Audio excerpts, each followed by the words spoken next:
नमस्कार मित्रांनो, AP the horror story टेलरच्या नवीन भागामध्ये तुमचं सर्वांचं मनापासून स्वागत आहे. आजच्या या भागामध्ये एक अशी भयानक घटना मी तुमच्यासमोर सादर करणार आहे, जी एका फॅमिलीसोबत घडली होती. ह्या गोष्टीमध्ये असं काही घडलं की त्या परिवाराचं पूर्ण आयुष्य खराब होऊन गेलं. या गोष्टीला सुरुवात करण्याआधी सर्व मित्रमैत्रिणींना एक विनंती, अशाच हॉरर आणि मिस्टेरियस कहाण्यांसाठी आपल्या चॅनलला सबस्क्राईब करा व आपल्या व्हिडिओ जर तुम्हाला आवडत असतील तर लाईक, शेअर आणि कमेंटद्वारे आपल्या प्रतिक्रिया आम्हाला कळवा.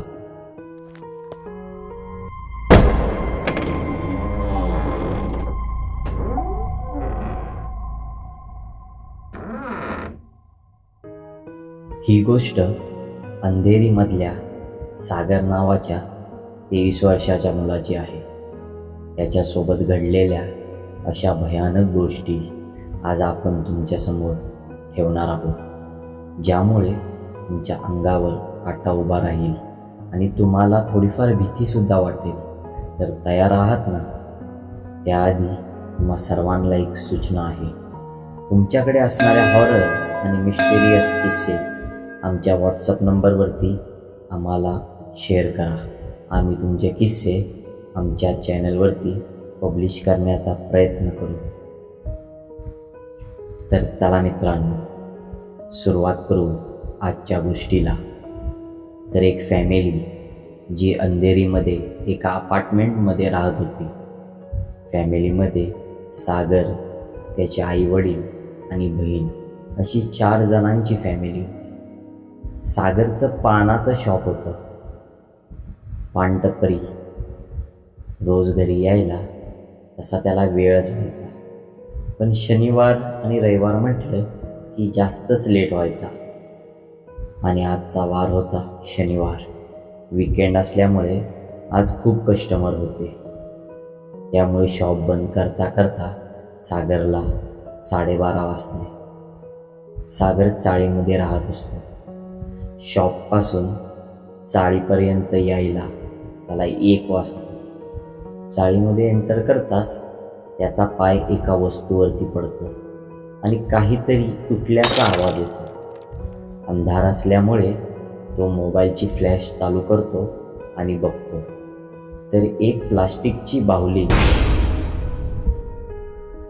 असते आणि त्या बाहुलीवरती पाय पडून ती बाहुली पूर्णपणे तुटलेली असते.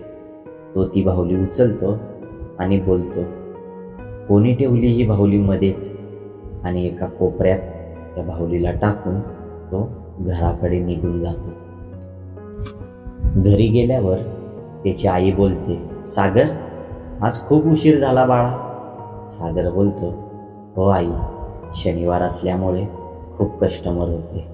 त्याची आई बोलते, जा फ्रेश हो, जेवायला वाढते, पप्पासुद्धा थांबलेत तुझ्यासाठी.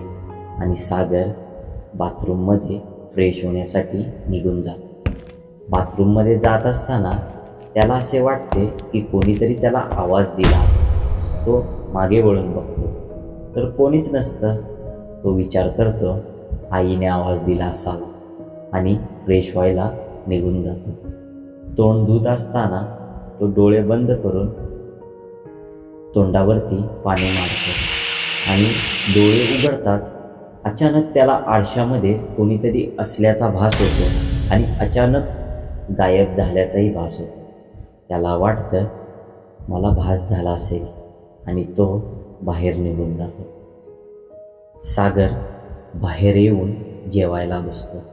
त्याचे पप्पा त्याच्या बाजूला बसलेले असतात. आई जेवण वाढत असते.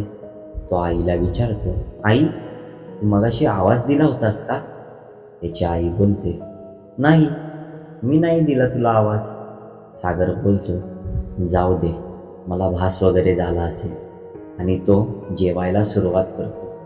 आता अशा काही गोष्टी त्याच्यासोबत घडायला सुरुवात होते की तुमचा विश्वास बसणार नाही.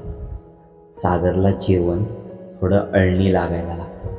सागर आईला बोलतो, आई मीठ दे ग जरा, जेवणात अजिबात मीठ नाहीये. सागरची आई त्याच्या पप्पांकडे बघते आणि बोलते, मीठ नाही का हो जेवणात? मी तर टाकलं होतं. त्याचे पप्पा बोलतात, सागर अजून किती मीठ पाहिजे तुला? बरोबर तर आहे. तर सागर बोलतो, मला का लागत नाहीये मीठ?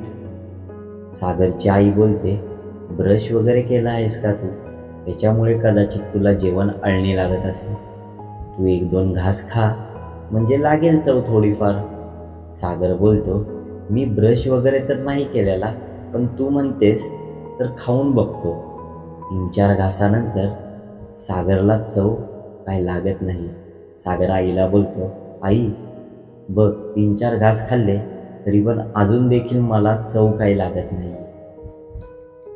त्याची आई बोलते, सागर तू आजारी वगैरे नाहीस ना? आणि त्याच्याजवळ जाऊन त्याच्या कपाळाला हात लावून बघते.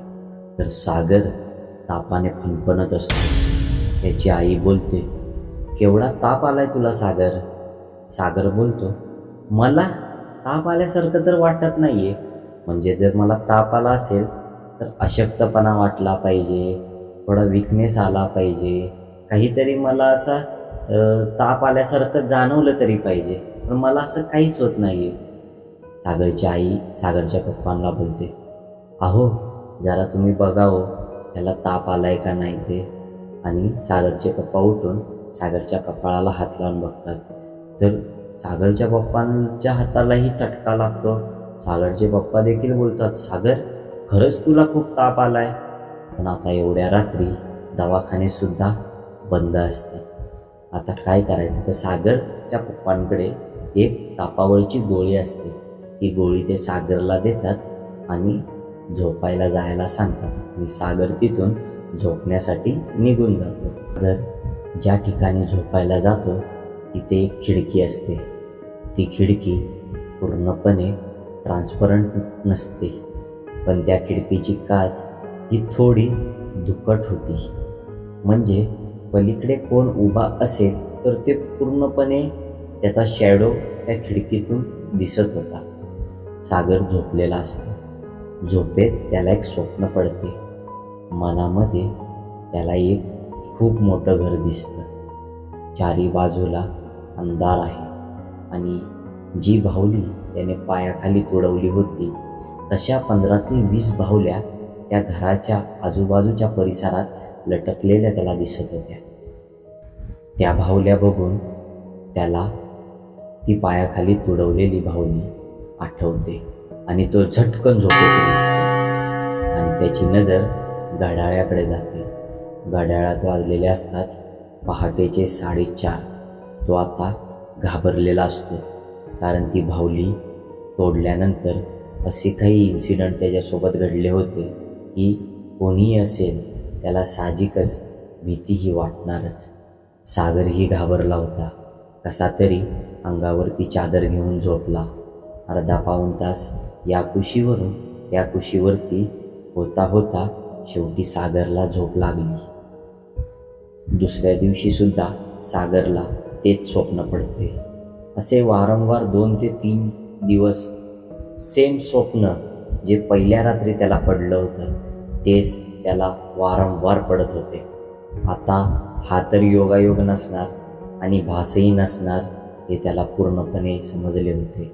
6व्या दिवशी सागर त्याच्या आईला बोलतो, आई मला 4 ते 5 दिवस झाले तेच स्वप्न, तीच बाहुली, तेच घर, सर्व काही माझ्या स्वप्नामध्ये येत आहे आणि एकाच वेळी येत आहे. वेळेचा सुद्धा फरक नाही. कशामुळे असं होत असेल? आता त्याच्या आईलाही समजले की हा योगायोग तर नसणार, काहीतरी घडतंय ह्याच्यासोबत.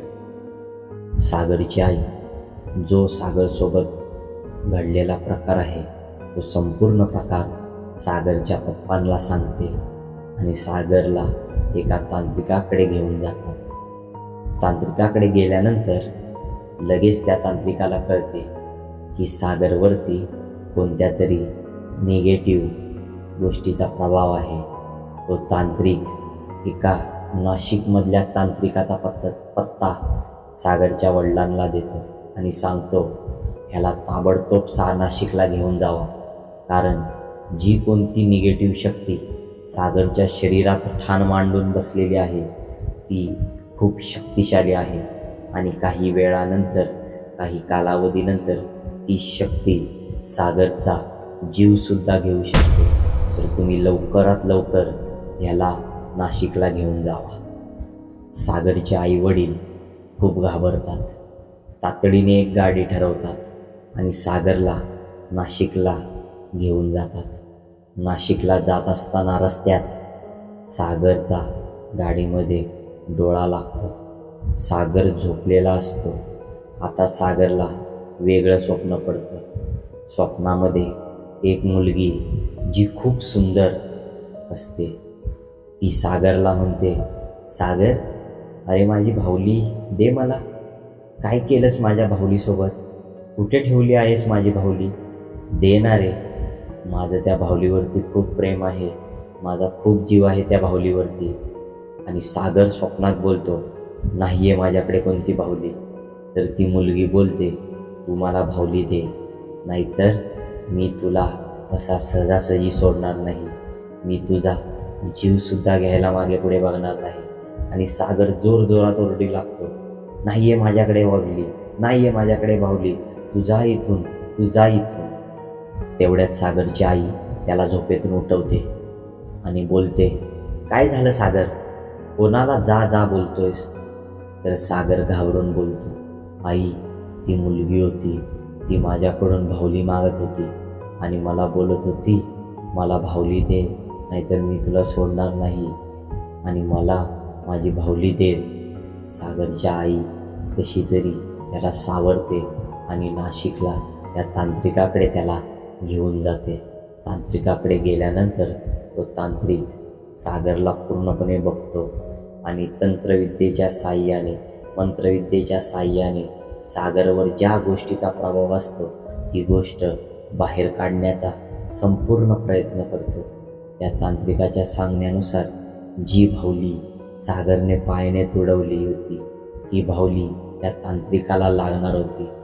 सागरचे पप्पा तातडीने त्या गाडीने परत अंधेरीला जातात. अंधेरीमधून सागरने सांगितल्याप्रमाणे ती बाहुली ज्या ठिकाणी सागरने टाकलेली असते तिथून घेऊन पुन्हा नाशिकला येतात. त्या बाहुलीला घेऊन येत असताना सागरच्या पप्पांसोबतही 2-4 असे इन्सिडेंट घडतात की खूप भयानक असतात आणि याची जाणीव त्या तांत्रिकाला पुरेपूर होती. त्यामुळे त्याने सागरच्या वडिलांच्या हातामध्ये एक धागा मंत्रमुक्त करून बांधला होता. त्यामुळे त्यांच्या जीवाला काही धोका नव्हता आणि सागरचे वडील नाशिकला त्या तांत्रिकाकडे सुखरूपपणे त्या बाहुलीला घेऊन पोचतात. तो तांत्रिक त्या बाहुलीवरती काही मंत्र, काही तंत्र यांच्या साहाय्याने ती बाहुली पूर्णपणे वश करून अग्निकुंडामध्ये टाकून देतो. ती बाहुली पूर्णपणे जळून जाते आणि सागरला ती बाहुली जळत असताना अत्यंत वेदना होत होत्या. कशामुळे त्या वेदना सागरला होत होत्या याची जाणीव कोणालाच नव्हती. या सर्व वेदना सहन केल्यानंतर सागर बेशुद्ध होतो आणि नंतर जेव्हा सागरला शुद्ध येते त्यानंतर सागर पूर्णपणे नॉर्मल झालेला असतो. या अशा गोष्टी तुमच्यासोबत देखील घडू शकतात. त्यामुळे रात्री अपरात्री चालत असताना पायाकडे लक्ष देऊन चला, कारण अशी एखादी गोष्ट तुमच्या पायाखाली सुद्धा येऊ शकते जिचा त्रास तुम्हाला भयंकर स्वरूपात होऊ शकतो. ही गोष्ट आपल्याला इंस्टाग्रामच्या साहाय्याने सागरच्या बहिणीने पाठवलेली आहे आणि तिने हेही सांगितलेलं आहे की सागर आता पूर्णपणे नॉर्मल आहे. तर मित्रांनो, तुमच्यासोबतही अशा काही घटना घडल्या असतील तर त्या आमच्यापर्यंत व्हॉट्सअप किंवा इंस्टाग्रामच्या साहाय्याने पोचवा. तर चला मित्रांनो, आजच्या या स्टोरीला इथेच पूर्णविराम देऊ आणि भेटू पुढच्या अशाच थ्रिलिंग, हॉरर आणि मिस्टेरियस स्टोरीमध्ये. धन्यवाद.